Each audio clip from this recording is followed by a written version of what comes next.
talk about manifesting. It's fucking real, man. Manifesting is real. When you figure out who you are and what you want to do. What's good, YouTube? Welcome back to my YouTube channel, as this is our market breakdown. I know I hardly start from a weekly time frame, but then the weekly time frame gave me a proper nice confirmation on a higher time frame. So I hardly use a weekly time frame to analyze. But then, reason being that I started on the higher time frame, I want you to see clearly what I saw. As you can see, we have a supply here on our weekly time frame, and as you can see that we had a long candlestick that closed at this area here, and on the previous weeks. So as you can see here, the market closed below our supply.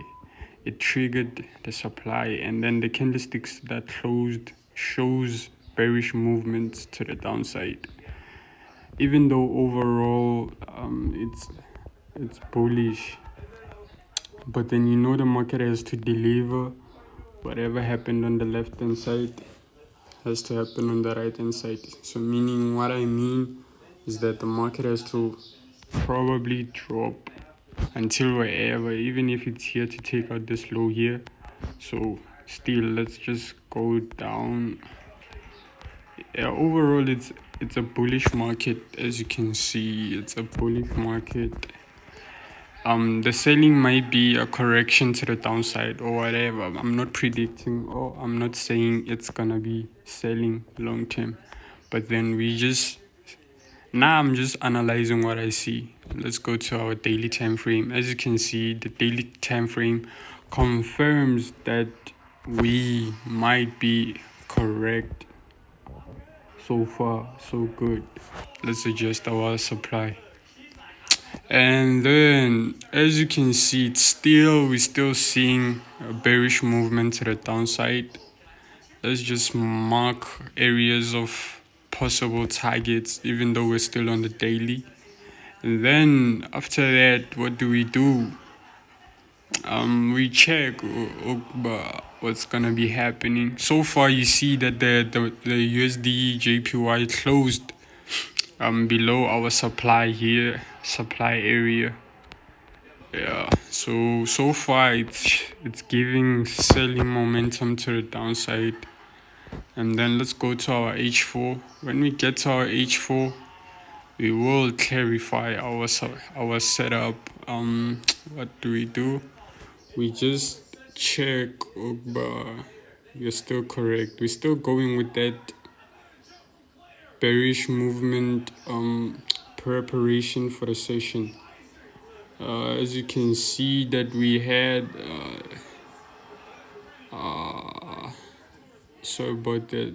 We have a change of market character at this level here.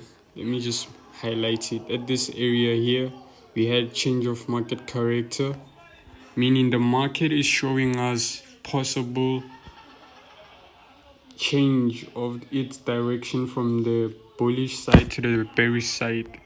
As here we had a break of market structure here. Let me just show you here.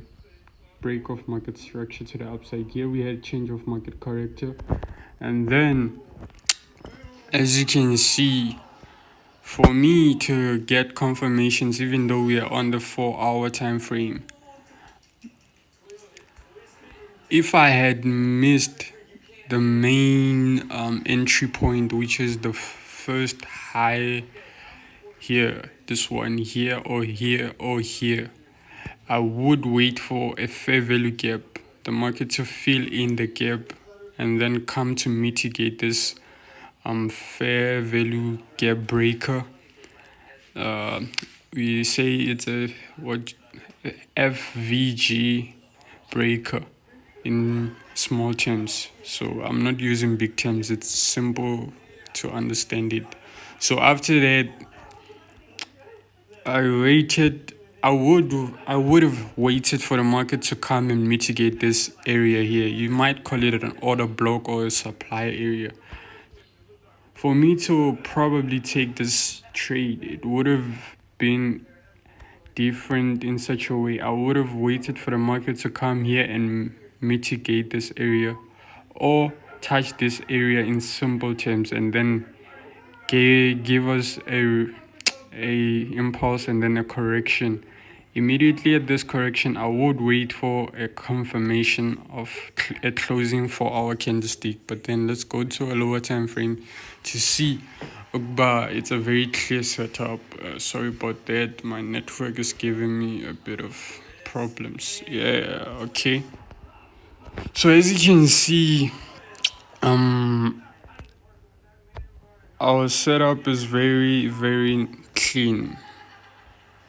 What I meant that I would have waited, as you can see here, the market came back here to to touch the area in simple terms and then drop.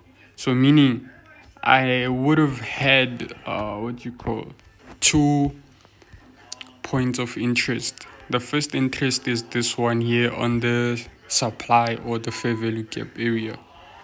And then the second one would be here below it. Yeah. So every single time you have to, if you missed the first entry, don't just rush into entering. Wait for a probability retest and then take it again, and then maybe place your sell limit somewhere. Somewhere you know that the market will probably trigger. If it doesn't trigger, don't force the market to give you what you want. Let it give you what it wants to give you. If it will trigger it, it will trigger it. If it doesn't, it doesn't. Don't force anything. And then our third possible entry, you could have gotten it on this fair value gap here. As you can see, the market every time when it came to the zone, the first time it came to the zone, it mitigated this. It touched it and then shot up, meaning that's a fair value gap. So then you focus on what? The market has to impulsively break the zone and then come back to touch it again for probability of entries, meaning it would have been your sniper entry if you've seen that the market is still going to the downside. So that's how you should have taken those sales from there. So I took the sales on Thursday, I think. Yeah, it was Thursday. I took the sales, but then I had to, I think it hit my stop loss. I'll check. So I took the sales somewhere around here, and then it went into profits, and then I held too long, and then it came back here to take me out, and then it went my direction. So meaning I kind of executed earlier, or my stop loss was very tight. So yeah. So let me show you. I took the trades week. It took what's this? Usdjpy sellers here, as you can see, as a real account. So I took the sales, as you can see here, at it was 150.004, and then it took me out at 150.157 as it hit my stop loss. So I took a couple of trades, and it was proper risk management, as you can see, even though the stop loss was tight. And proper risk management, and then proper, they say proper preparation prevents you poor performance. So that's why I used a tight stop loss. And then as you can see, it's a real account.